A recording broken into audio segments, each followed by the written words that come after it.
Buenas noches a todos. Muchas gracias por asistir a esta conferencia de prensa que hacemos desde esta planta de embalaje de alimentos. Como pueden ver ustedes, aquí está los voluntarios, está la Fuerza Armada. Hay voluntarios y Fuerza Armada armando los paquetes, despachando los paquetes. Se están distribuyendo estos paquetes alimenticios por todo nuestro país. Hemos iniciado en los municipios más pobres, los más vulnerables. Hemos ido a las islas, a los lugares más recónditos donde probablemente nunca había llegado ayuda del gobierno, ahora está llegando. Y vamos a llegar a todo el país. Vamos a llegar incluso, a todos lados, a la zona metropolitana, a las urbes. Un poco de paciencia, que nunca en la vida de El Salvador se había intentado hacer una logística tan grande como la que se está haciendo ahorita. Llegar al 100% de hogares con ayuda alimentaria rápida y tan necesaria en este momento de crisis. Pero la conferencia para la cual los invité no es para eso, sino para referirme a una infamia que se ha cometido el día de hoy. Todos los presidentes de El Salvador, todos, Cristiani, Calderón Sol, Francisco Flores, Tony Saca, Mauricio Funes, Sánchez Serén, todos los presidentes de El Salvador siempre habían tenido la facultad de declarar el estado de emergencia cuando, valga la redundancia, hubiese una emergencia. La Ley de Protección Civil actual fue aprobada en el año 2005, es decir, que los presidentes previos no utilizaron esa ley para aprobarla, sino que se utilizaron otras leyes. Desde el 2005, una ley aprobada por los diputados de Arena, muchos de los cuales aún son diputados, en ese tiempo fue votada y aprobada por el diputado Norman Quijano, por ejemplo, quien en una treta legislativa escapó de ser enjuiciado por los crímenes que cometió. También estaba el alcalde de Santa Tecla, Roberto Dabuizón Hijo, quien era diputado cuando se aprobó esa ley, y él votó por aprobar esa ley. Y también estaban muchos otros de los diputados que están actualmente en la bancada de Arena, que votaron y aprobaron esa ley. Esa ley le daba facultad exclusiva al presidente de la República para decretar estado de emergencia. Y el artículo 24 de la Ley de Protección Civil dice de que el presidente hará la petición a la Asamblea Legislativa, pero que si la Asamblea Legislativa no está reunida, entonces el presidente la podrá decretar por sí mismo. Esa facultad de decretar por sí mismo el estado de emergencia nacional es una facultad que han usado, como repito, todos los presidentes. De hecho, los partidos que nos critican por haberla decretado son los mismos partidos cuyos presidentes decretaron la emergencia cuando se necesitó. El único requisito, son tres requisitos. El requisito de que haya una emergencia, que evidentemente la hay. Estamos en la emergencia más grande que ha tenido el mundo en los últimos 100 años.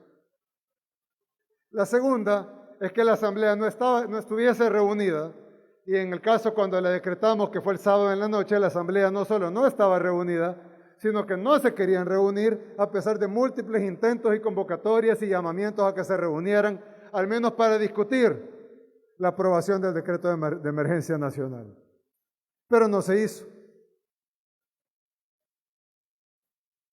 Y la tercera, el tercer requisito, es que se debe de informar al órgano legislativo, lo cual ya hicimos. Sin embargo, la Sala de lo Constitucional, en una invasión de funciones, me da risa porque ellos siempre son los primeros que hablan de que un poder no debe de invadir las funciones del otro. Y casi siempre se refieren a que nosotros en el gobierno queremos invadir las funciones de la Asamblea o queremos invadir las funciones del órgano judicial. Pero los mismos que nos acusan de invadir funciones de otros poderes del Estado son los mismos que callan e incluso aplauden la invasión de funciones que acaba de hacer la Sala de lo Constitucional al quitarle la facultad a la Presidencia de la República de decretar estado de emergencia, cuando la ley nos faculta a decretar estado de emergencia, número uno.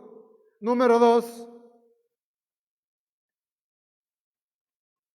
esto sienta un precedente nefasto, porque quiere decir que la próxima vez que ni Dios lo quiera, haya un terremoto, una inundación, un huracán, una erupción volcánica, no podremos decretar estado de emergencia. Vamos a tener que esperar a que se reúna la Asamblea Legislativa. En este caso, el sábado tenemos que esperar al lunes. Probablemente si hay un terremoto, vamos a tener que esperar al jueves a que se reúna la Asamblea Legislativa a ver si ellos quieren aprobarlo o no.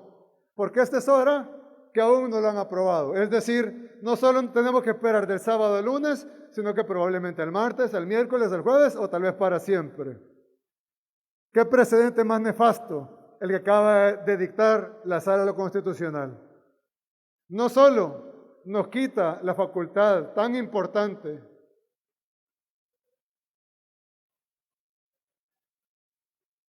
me voy a quitar esto para que se oiga mejor, aunque no es tan recomendable. No solo nos quita la facultad tan importante de poder decretar estado de emergencia en la emergencia más grande que ha tenido el mundo en los últimos 100 años. No sé qué están pensando estos señores, de verdad. Sino que además siente el precedente de que de ahora en adelante, cuando hay una emergencia nacional, un desastre natural, un cataclismo, una hecatombe, vamos a tener que esperar que se reúna la Asamblea Legislativa para que discutan a ver si ellos quieren o no aprobar la emergencia nacional. Esto carece del más mínimo sentido común. No solo es una invasión abrupta y burda al órgano legislativo y sus facultades en momentos de grave crisis nacional y mundial, sino que además carece del más mínimo sentido común. Sinceramente, cuando veo la clase de magistrados que tenemos, no comprendo cómo pueden carecer del más mínimo sentido común. Y lo peor de todo es que lo hacen, como lo dije hace un rato, en el momento de la emergencia más grande que ha enfrentado el mundo en los últimos 100 años. Somos el único país del mundo, nosotros como gobierno siempre tratamos de ser los mejores o los buenos en algo, pero no, ellos quieren regresar a los tiempos donde El Salvador es considerado como el mejor, el número uno en lo peor.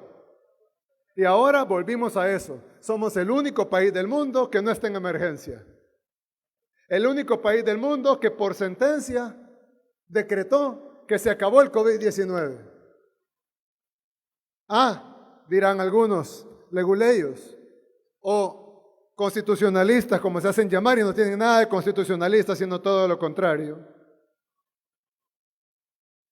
Pero la sala ya lo ordenó a la asamblea que legisle, y por lo tanto la asamblea ahora puede decretar el estado de emergencia.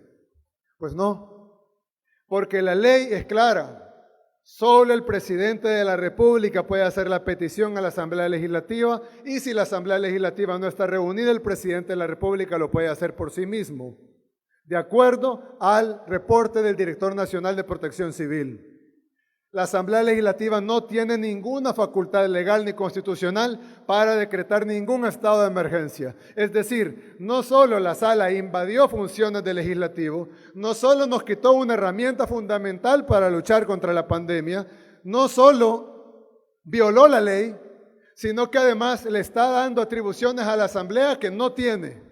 Y cualquier persona que sepa leer el artículo 24 de la Ley de Protección Civil sabe que lo que estoy diciendo es verdad. Esto no solo carece de sentido común, carece de empatía, carece de humanidad, carece de lógica, carece de legalidad, sino que además le están quitando atribuciones al Ejecutivo para dárselas al Legislativo. En otras palabras, el Legislativo y el Judicial quieren gobernar a punta de decretos y a punta de sentencia, quitándole al gobierno de la República todas las facultades y las herramientas que tiene para poder luchar contra la pandemia, en un deseo evidente de subir la cantidad de contagios, de subir la cantidad de muertos, y que no podamos responder a la pandemia, que no tengamos los recursos. Así como lo dije ayer, no nos han dado un centavo partido por la mitad de los $3,000 millones. Un centavo partido por la mitad. ¿Con qué objetivo? con el objetivo de que no podamos comprar más paquetes de alimentos, con el objetivo de que no podamos comprar medicamentos, que no le podamos dar insumos médicos a nuestros doctores y a nuestras enfermeras, con el objetivo de que no podamos ampliar nuestros hospitales o terminar los temporales que están en construcción, con el objetivo de que haya un caos sanitario, que mueran salvadoreños para poder culpar al gobierno. Un objetivo perverso, malévolo. Y además ahora está la Asamblea Legislativa discutiendo un decreto de emergencia nacional para el cual no tienen facultad, cuando en realidad lo que están discutiendo es un decreto de reapertura económica disfrazado de decreto de emergencia nacional, porque lo que menos tiene ahí es emergencia nacional. Es un decreto económico forzado por la ANEP, quien sí estuvo en la Asamblea Legislativa, a quien sí atendieron en la Asamblea Legislativa, porque el gobierno los ha llamado al diálogo en Casa Presidencial, no llegaron, los volvieron a convocar el día sábado, no llegaron, los volvieron a convocar ayer en la tarde, no llegaron, y hoy enviamos a nuestro equipo a la Asamblea Legislativa y dijimos, bueno, tal vez no quieren venir a Casa Presidencial, vamos a la Asamblea Legislativa.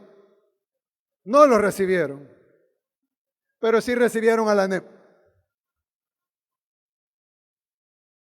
Pues bien, el día de ayer nosotros dijimos en cadena nacional a todo el pueblo salvadoreño que quiso escucharla, de que independientemente de todo lo que hicieran, con el objetivo de que mueran salvadoreños, porque no tendría otro objetivo hacer algo tan absurdo, burdo, ridículo y carente de lógica y de sentido común, sentando un precedente nefasto para el futuro además. Pero ayer dijimos en cadena que íbamos a ocupar todas las herramientas legales y todo lo que pudiéramos. Y si nos dejan con solo la ropa que andamos puestos, pues con esta misma ropa vamos a salir a defender al pueblo salvadoreño y a proteger a las familias salvadoreñas de este virus. Vamos a seguir repartiendo alimentos. Y si se nos acaba el dinero, pues vamos a dejar de hacerle transferencias monetarias a la Asamblea Legislativa, que vean ellos cómo se pagan a los diputados y nosotros vamos a comprar comida para la población. Vamos a comprar medicinas para nuestros hospitales. Vamos a comprar insumos para nuestros doctores. No vamos a hacer transferencias al órgano judicial. No vamos a hacer transferencias a la sala constitucional. Que vean ellos cómo pagan sus salarios. Nosotros vamos a priorizar. Es nuestro deber como gobierno priorizar. Y vamos a priorizar los medicamentos, los alimentos y los salarios de los que están en primera línea. De nuestros médicos, de nuestro personal de enfermería, de nuestros policías, de nuestros soldados, de nuestra gente que está trabajando arduamente para llevar alimentación, salud y seguridad al pueblo salvadoreño.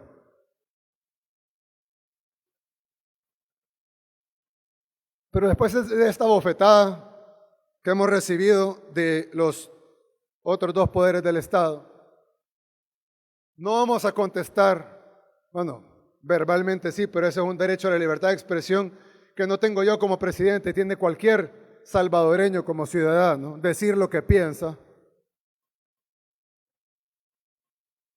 Nosotros en la presidencia vamos a salir en búsqueda de una solución.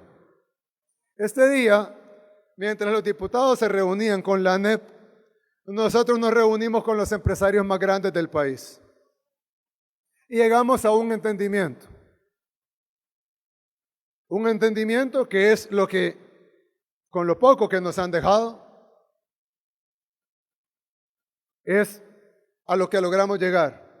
Un punto medio entre lo que quieren unos y lo que queremos otros, pero algo que sea en pro del país, que sea en beneficio de nuestro país. Y hemos planteado una hoja de ruta en donde se establezca una cuarentena que debería ser aprobada, ya que la Sala de lo Constitucional nos ha despojado prácticamente de todos los poderes que el gobierno tiene, en una clara violación, y ellos serán en su momento procesados por ello probablemente en el futuro, por quienes gobiernen en el futuro. Pero hoy por hoy nos han despojado de las herramientas. Así que esto tendría que ser aprobado por la Asamblea Legislativa y es una apertura económica a partir del 6 de junio. siempre y cuando esto sea aprobado el jueves en la Asamblea Legislativa y tenga una cuarentena absoluta y estricta previa de 15 días. Es decir, ya está la hoja de ruta, mañana vamos a preparar la iniciativa de ley, se va a enviar a la Asamblea Legislativa, en donde se va a plantear, si se aprueba el jueves, que a partir del siguiente día, o sea, el viernes, iniciar una cuarentena estricta de 15 días, en donde vamos a tratar de lograr bajar la curva de contagios para poder hacer una apertura económica gradual, paulatina, con protección, poco a poco, de acuerdo a estudios que hemos recibido del INCAE y del ESEN. Pero esto deberá contar con algunas premisas. La primera es que debe ser aprobada por la Asamblea Legislativa, ya que nos ha quitado la sala, nos ha quitado el poder. La segunda es que debe de haber una cuarentena estricta, la cual debemos de cumplir todos, para bajar la curva de verdad, no mantenerla ni desacelerarla, bajarla de verdad. Bajar los contagios, que en lugar de tener 100, 70 diarios, tengamos 30, 25, 10, Dios quiera 0. Y poder hacer una reapertura gradual y progresiva de la economía de una forma técnica y siempre priorizando la salud del pueblo a partir del 6 de junio.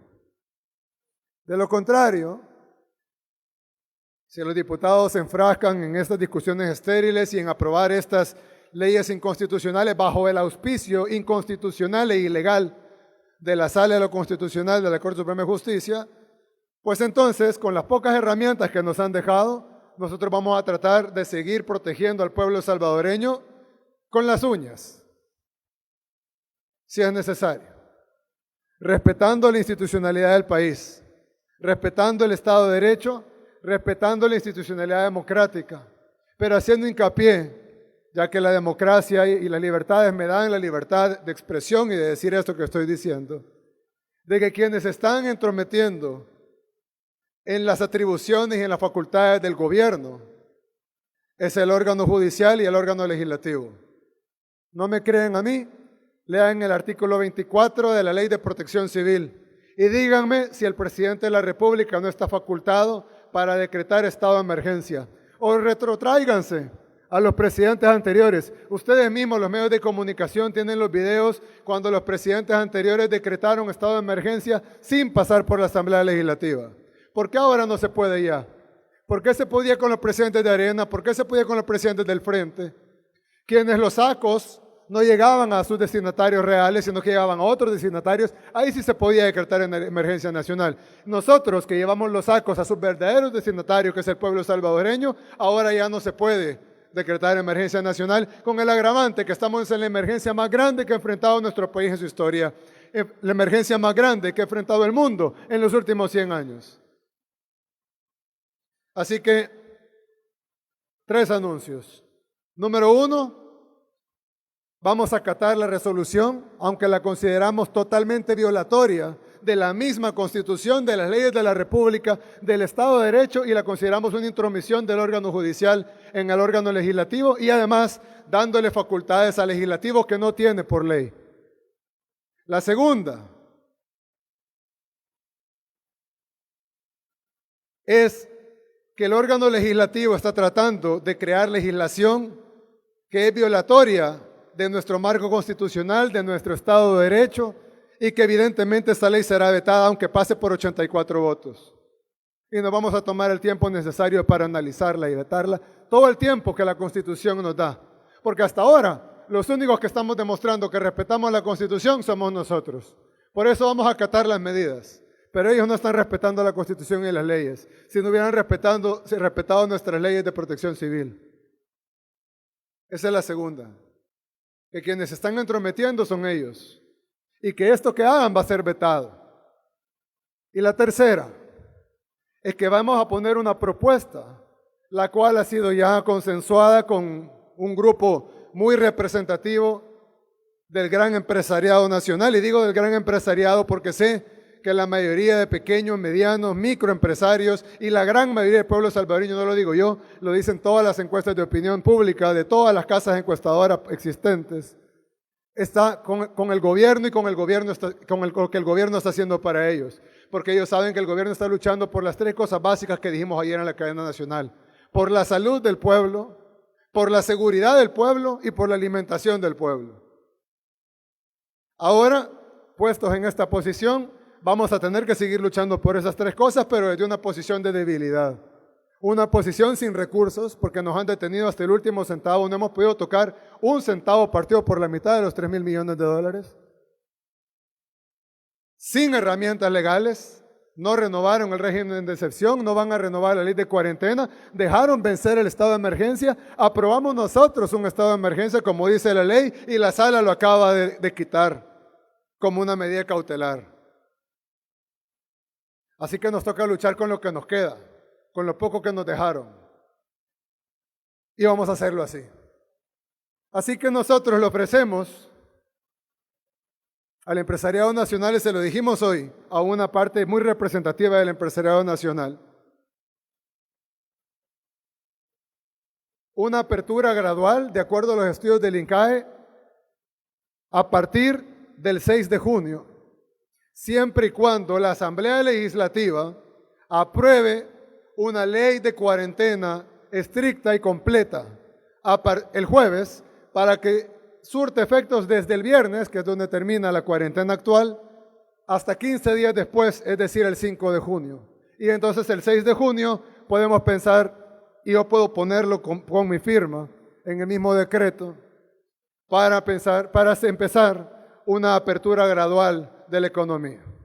Muchas gracias. ¿Una pregunta de la prensa? Pasamos al espacio de preguntas. Iniciamos con Luis Muñoz de Canal 33. Muy buenas noches, presidente. Estamos en vivo para Teleprensa y también en todas nuestras plataformas digitales. Gracias. La primera pregunta que me gustaría hacerle, presidente, es ¿a qué se refiere con estas medidas más estrictas, a esta cuarentena más estricta? Si nos puede ofrecer algunos detalles, por favor, para que la población también pueda estar un poco sabedora sobre esto. En segundo lugar, me gustaría saber, en la Asamblea Legislativa hemos visto a su hermano Karim Bukele interviniendo en nombre del gobierno.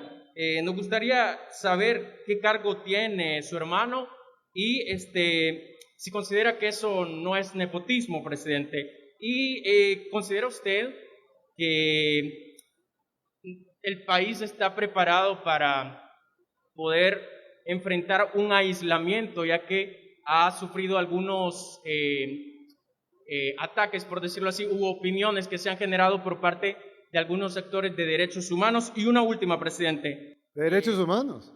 Exactamente. ¿Derechos humanos de quién? Según lo que ha dicho, por ejemplo, diferentes organismos, por ejemplo, el señor de Research, creo que usted lo recordará, de hecho entiendo que aún hasta lo bloqueó en Facebook, señor presidente. No sé, he bloqueado a varios. Y lo que te puedo decir es que el derecho humano a la vida y a la salud está por el derecho humano de un empresario a su economía. Eso de entrada. Así que, por favor, no toquemos el tema de derechos humanos, porque si vamos a tocar el tema de derechos humanos, vamos a ponderar primero el derecho superior a la vida, luego vamos a ponderar el derecho superior a la salud, y luego podemos ponderar el derecho inferior a la libertad económica, que es un derecho importante, pero inferior al de la vida y al de la salud. Creo que estamos de acuerdo. Bien, segundo, mi hermano fue en calidad de hermano del presidente de la República. Muchas veces, cuando han habido problemas o impases, generalmente uno manda a alguien de confianza, no porque tenga un cargo, no porque reciba un salario, sino alguien de confianza que pueda ser un interlocutor entre un bloque y otro bloque. Mi hermano pudiera estar tranquilamente en donde él quisiera, disfrutando de lo que él quisiera. Sin embargo, ha estado horas y horas, semanas y semanas.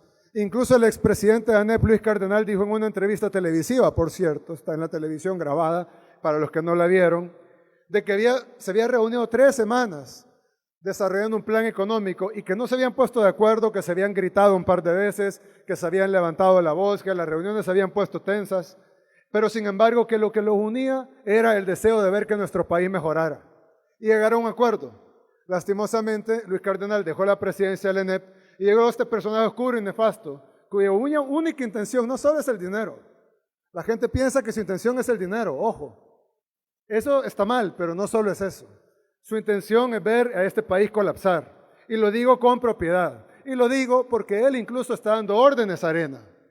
Le está dando órdenes a Eric Salguero, quien a su vez le da órdenes a los diputados de cómo votar. Y se puede probar.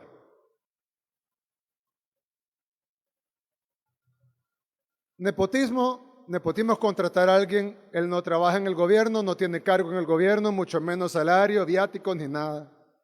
Y como te digo, bien pudiera estar descansando o haciendo lo que quisiera, pero está apoyando a su hermano.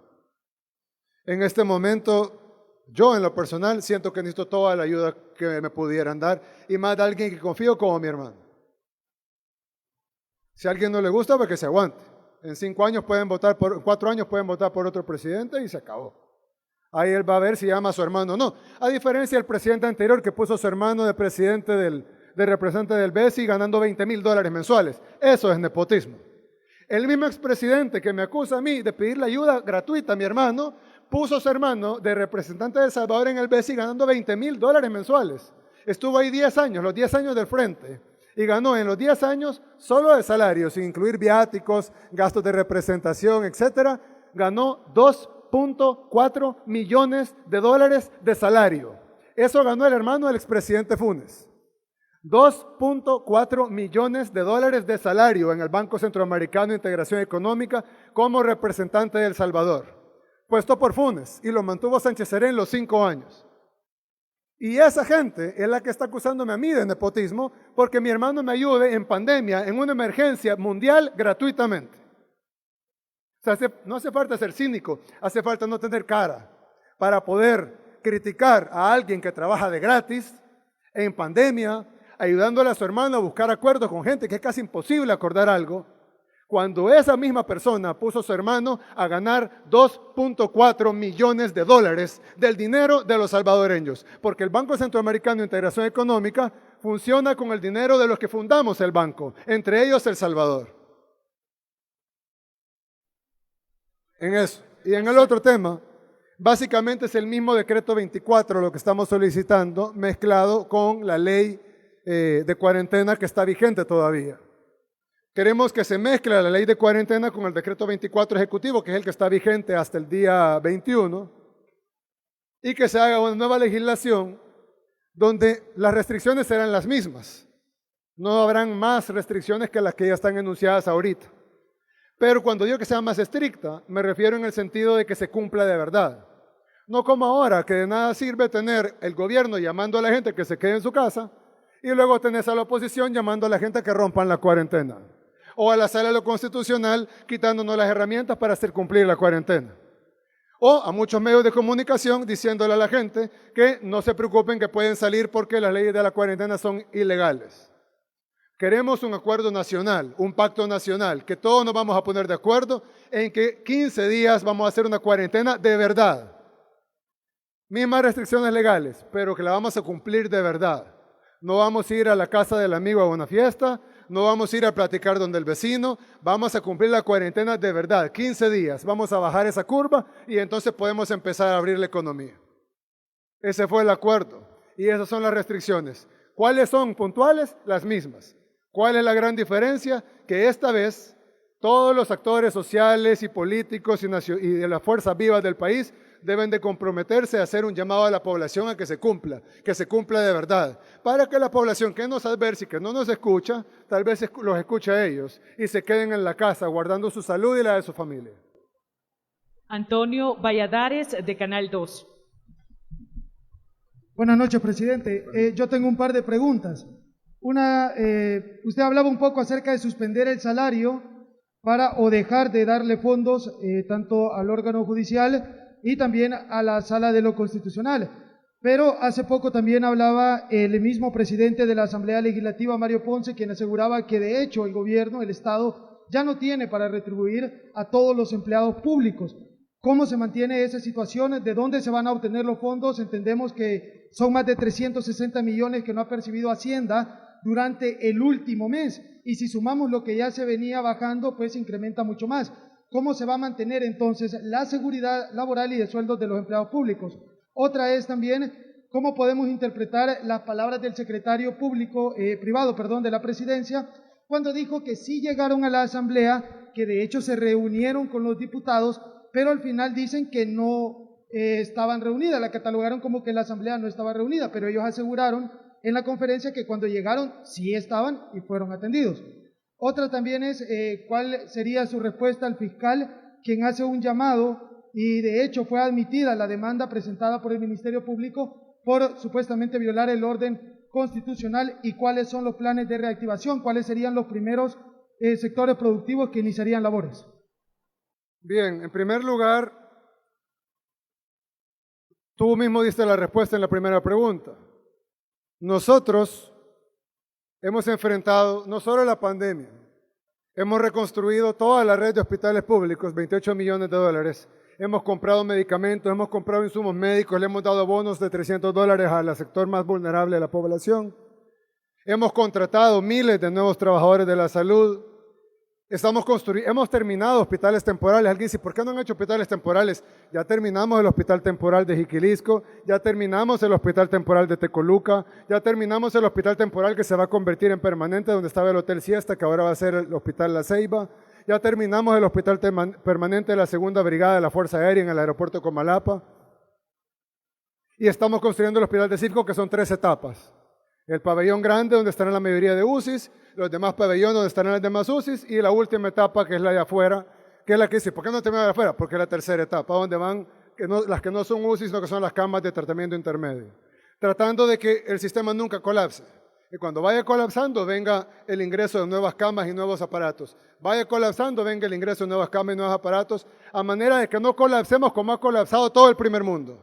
Como colapsó Estados Unidos, como colapsó España, como colapsó Francia, como colapsó Italia, como colapsó el Reino Unido, como ha colapsado Suecia, como ha colapsado Bélgica, como ha colapsado prácticamente todo el primer mundo. Y como estamos viendo cómo está colapsando en Latinoamérica, Ecuador, Perú, Brasil. Es más, sistemas de salud envidiables están colapsando ante esta pandemia. Y como dijo el presidente de Chile, creo que hace 2 días, ningún país del mundo estaba preparado para esto. Pues nosotros estamos tratando de ser de los pocos países del mundo que van a lograr superar esto. Y yo estoy seguro que si tuviéramos las herramientas, o por lo menos vamos a buscar las herramientas, y como dije, si nos dejan solo colocando puesto, pues con eso vamos a tratar de proteger la salud y la vida de los salvadoreños. Aparte de eso, de todos esos fondos que se han estado utilizando como para la compra y distribución de todo esto, etcétera, no lo voy a repetir. Tú mismo dijiste, hemos dejado de percibir 360 millones de dólares en impuestos. Y no solo el impuesto de la renta, hemos dejado de percibir IVA porque los negocios están cerrados. Nosotros mismos hemos dado una prórroga para el pago del impuesto de la renta hasta junio, y hemos dado cuotas porque sabemos que queremos ayudar a las empresas a que puedan enfrentar ese pago, aunque en teoría es una ganancia del año pasado y que debieron haberla reservado del año pasado. Sabemos que en la práctica muchas empresas lo utilizan o lo pudieran utilizar ahorita en momentos difíciles. Edgar Jurado. No, solo quiero terminar. Entonces, en el tema de tenemos menos ingresos y tenemos más egresos.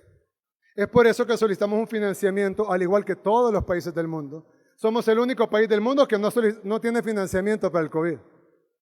Sí, aprobaron 3.000 millones, pero los 3.000 millones no nos han dado un solo centavo partido por la mitad. Y eso es información pública, lo explicó el ministro de Hacienda, lo expliqué ayer en cadena nacional y lo puedo explicar hoy si es necesario. No hemos recibido un centavo. Entonces, ¿qué tiene que hacer el gobierno? Priorizar. ¿Qué es más importante? ¿La compra de medicamentos y de alimentos para la población o el pago del salario para los diputados? Te voy a dejar la respuesta.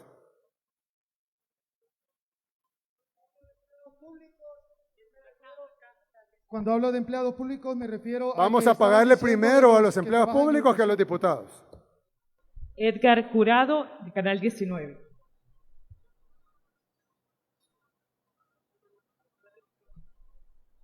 Buenas noches, señor presidente. Consultarle 2 cosas. Primero, de acuerdo a algunos diputados, mañana vence la ley de regulación del aislamiento, cuarentena, observación y vigilancia por COVID-19, uno de los sustentos legales de la cuarentena especial, la última que ha decretado el gobierno, pero se manifiesta que esta cuarentena especial vence precisamente a las 0 horas del día viernes. ¿Cómo queda la base jurídica de Bueno, gracias. de esa medida con la que el gobierno busca contener la pandemia COVID-19? Y lo otro, hace una semana el diputado presidente Mario Ponce dijo que su ministro de Hacienda, Nelson Fuentes, le había solicitado que la Asamblea Legislativa autorizara los 389 millones de dólares que ya fueron ratificados por el Fondo Monetario Internacional, porque el gobierno no tenía la disponibilidad de recursos para hacer el pago al sector, a los trabajadores del sector público. Confirmar si es así, si el gobierno no cuenta con los recursos necesarios para garantizarle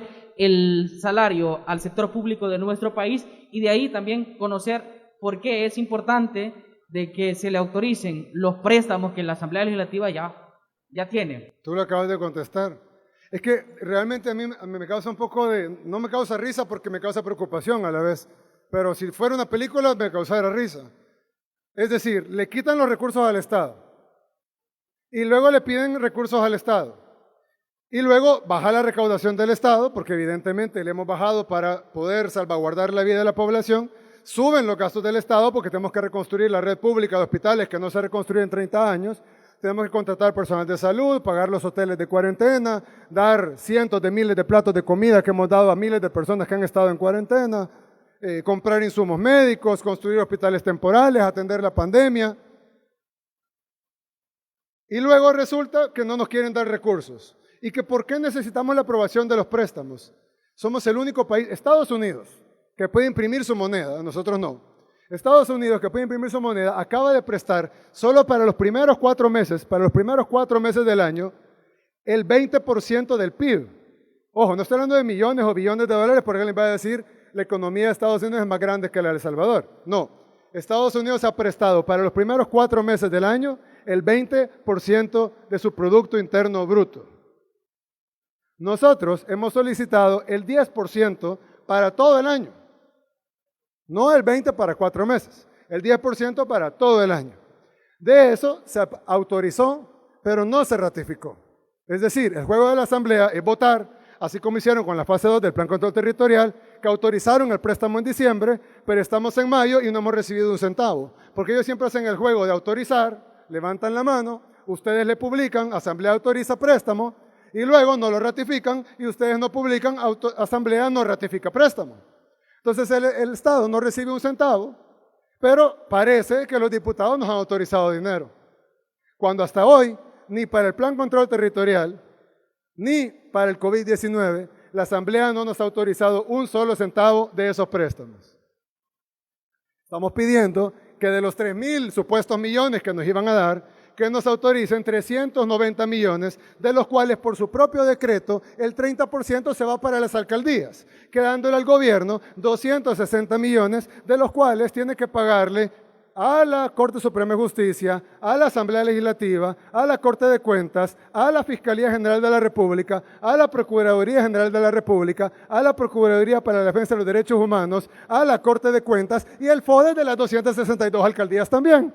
Y de lo que queda se le paga a los soldados, a los policías, a los maestros y a todos los empleados públicos. Y luego preguntan que para qué queremos. Es que de verdad, yo no entiendo. Tenemos una clase cínica, política, arcaica, que saben que ya se van y que le quedan 11 meses en el cargo.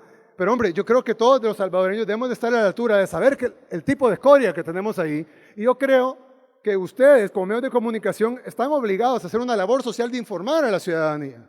Y de decirle, sí, la Asamblea aprobó los préstamos, pero nunca los ratificó. Y el gobierno hasta este momento no ha recibido un centavo de ninguno de esos préstamos. Sin embargo, la Asamblea Legislativa quiere que el gobierno le transfiera el dinero para que ellos se paguen sus salarios. Esa es información. Si estamos en vivo, lo van a ver. Los que no estemos en vivo, nunca van a cortar este pedazo.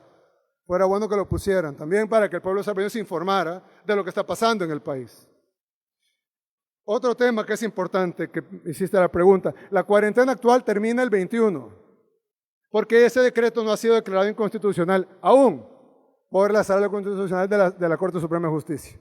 Por lo tanto, está vigente, porque nadie lo ha declarado inconstitucional. Si lo declara inconstitucional, pues entonces ya veremos qué acción tomar. Hoy por hoy, nadie lo ha declarado inconstitucional, por lo tanto está vigente. Y termina el 21 de mayo. Pero estamos esperando, con este ofrecimiento, que la Asamblea Legislativa esté a la altura y apruebe estos 15 días de cuarentena para poder reactivar nuestra economía, salvaguardando la salud de los salvadoreños primero, porque al revés no lo vamos a hacer. Y la otra, ¿había otra pregunta? Presidente, disculpe, solo reconfirmar, ¿está en peligro el pago salarial del sector público de nuestro país si no se autorizan, si no se aprueban esos préstamos? Nosotros haremos lo imposible, no pagando salarios de ministros, de diputados, de todo, para pagar a los empleados públicos. Ahora, ¿eso cuánto va a durar? No sé. Si nos tienen sin fondos y nos tienen sin... Ellos lo que quieren es quitarle la herramienta. Es así, es tan maquiavélico como esto. Le quitamos el dinero para que el gobierno compre insumos médicos. Cuando el personal médico sale y dice necesitamos insumos, el gobierno no los quiere entregar. Le quitamos el dinero al gobierno para que no compre alimentos. Cuando se nos acabe el dinero para los alimentos, el gobierno no alimenta al pueblo. Nos quitan el dinero para pagar a los empleados públicos. Si algún día llegásemos a no tener dinero para no pagar a los empleados públicos, el gobierno no le quiere pagar a los empleados públicos. Nos quitan las herramientas para poder combatir la pandemia, incluso la más básica, que es la declaratoria de emergencia nacional, y luego, cuando ni Dios lo quiere, estén los muertos cayendo en la calle, en las aceras, por no poder ser atendidos en nuestros hospitales porque se desbordó esto, al igual que se ha desbordado en todo el primer mundo y en muchos países de Latinoamérica, culpa del gobierno por no atender a los enfermos. ¿De quién va a ser culpa? Del gobierno, que ha estado viniendo cantando esto, advirtiéndolo desde antes de que hubiera un caso en El Salvador. Desde antes de que tuviéramos un caso en El Salvador, nosotros cerramos la frontera con Italia cuando Italia tenía menos casos, no menos muertos, menos casos que El Salvador. Cuando Italia llegó a 1000 casos, nosotros ya tenemos más de 1000 casos. Cuando Italia llegó a 1000 casos, cerramos la frontera. Cuando España llegó a 1000 casos, cerramos la frontera. Nosotros hemos venido cantando, advirtiendo la peligrosidad de esta enfermedad, la mortandad de esta enfermedad. Hemos sido llamados alarmistas.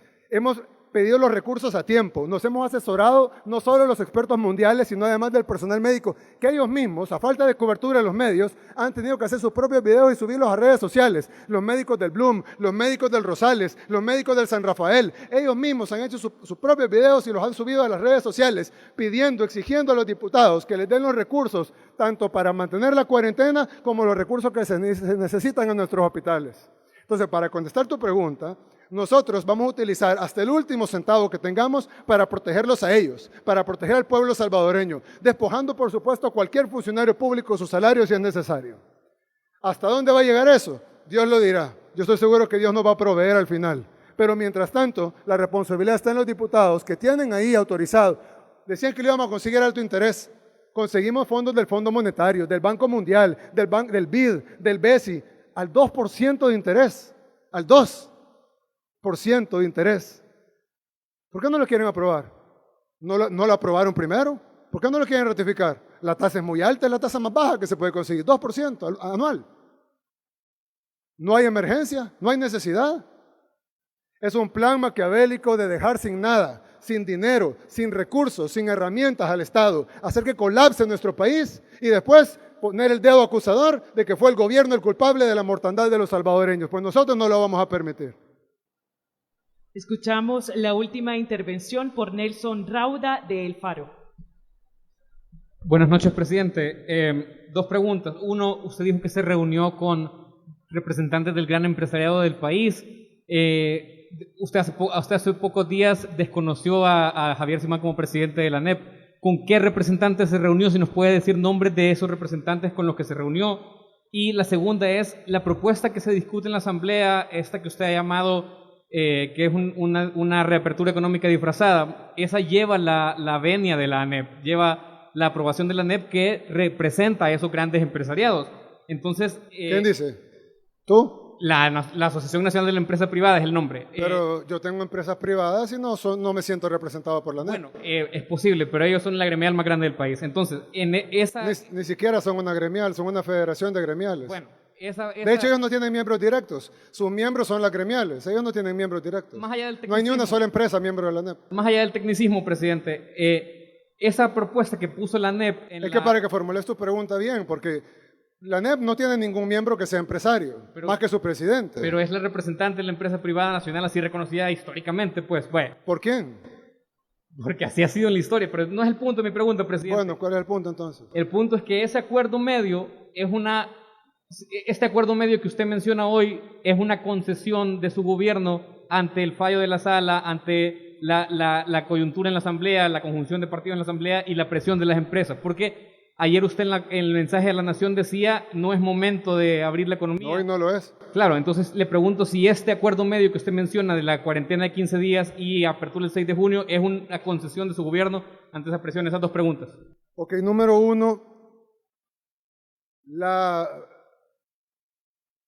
Asociación Nacional de la Empresa Privada.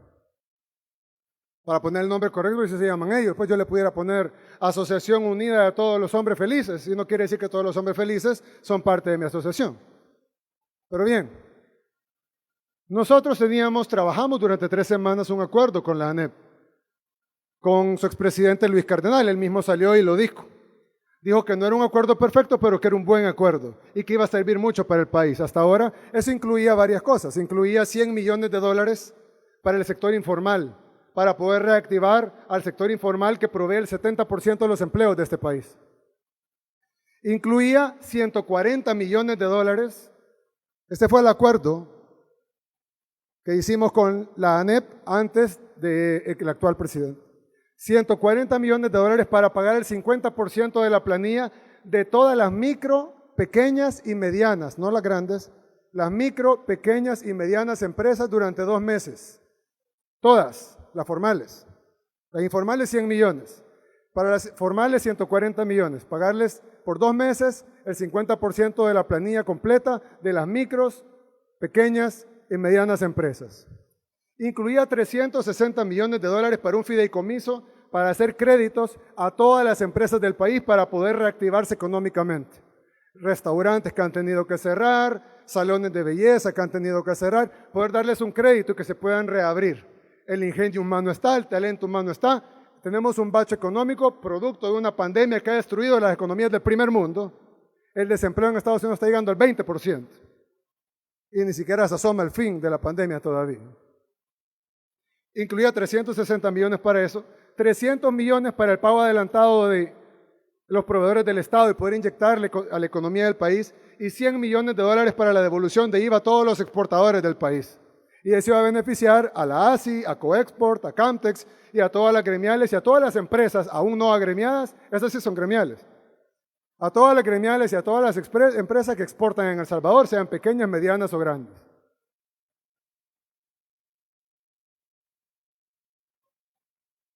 Y ese paquete que se negoció con la ANEP fue desconocido al primer día de que llegó el nuevo presidente de ANEP.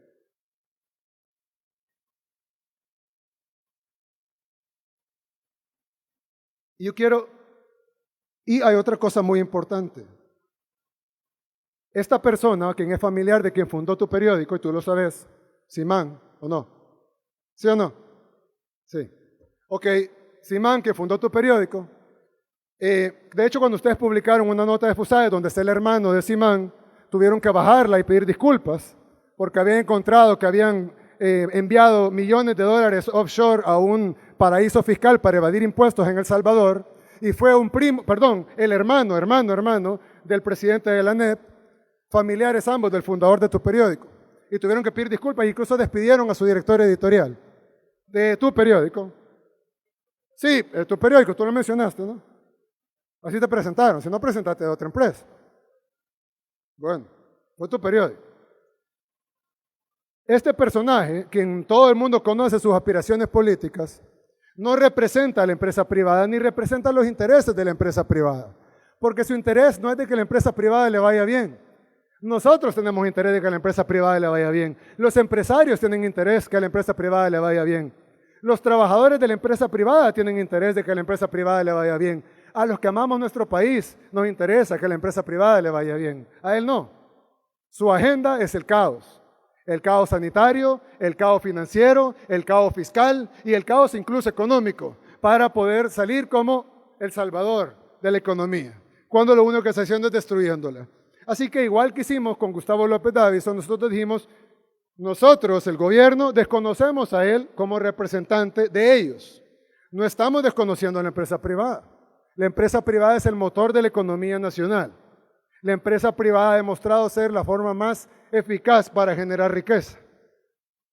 Nosotros hoy, hace unas horas, estuvimos reunidos con un grupo muy nutrido de empresarios, entre los que estaban Roberto Murray Mesa, Ricardo Poma, Roberto Crit, Mario Salaverría, Francisco Calleja, el padre de mi ex adversario político, etcétera. Diego de Sola. Y les planteamos esto. Ahora, tú me preguntas, ¿es esto una concesión? No, esto es un diálogo sincero. Yo sé que estas personas que están negociando con nosotros, independientemente de que tengamos diferencias ideológicas fuertes, independientemente de que tengamos diferentes visiones, son personas, algunos con un interés muy genuino de ayudar al país y otros incluso con un interés genuino de que sus empresas le vaya bien. El problema es cuando el interés es que tu país sea destruido. Con esas personas no nos podemos reunir. Sin embargo, hacemos una invitación a las 48 gremiales empresariales del país a que se reúnan en el Ministerio de Trabajo para planificar los protocolos para la reapertura económica. Ahora, ¿por qué yo ayer dije que no era momento de abrir? Porque no es momento de abrir. Por eso hemos puesto de condición que se termine la cuarentena, que inicie otra cuarentena más estricta, no en cuanto a restricciones, sino en cuanto al cumplimiento de la misma, que terminaría el 6 de junio, perdón. Y ahí poder hacer una reapertura gradual de la economía con parámetros lógicos y de sentido común, que pongan el mínimo riesgo a la salud de los salvadoreños. Eso no es una concesión, es precisamente si lo querés ver de alguna manera, es una materialización de lo que dijimos ayer. Solo que en vista que necesitamos que nos aprueben no solo el sostenimiento de la cuarentena actual, sino una cuarentena nueva que tenga consenso social y que sea respetada por todos, no solo en la ley, sino en la práctica. Estamos dispuestos a ofrecer algo que además el país necesita en algún momento, que es la reactivación económica, siempre y cuando todos los salvadoreños, empezando por los empresarios, nos comprometamos a cumplir con la cuarentena en su totalidad y poder bajar la curva de contagio y prevenir la muerte de los salvadoreños. Así concluye la conferencia de prensa. En este momento presenciamos el retiro del señor presidente de la República, Nayib Bukele.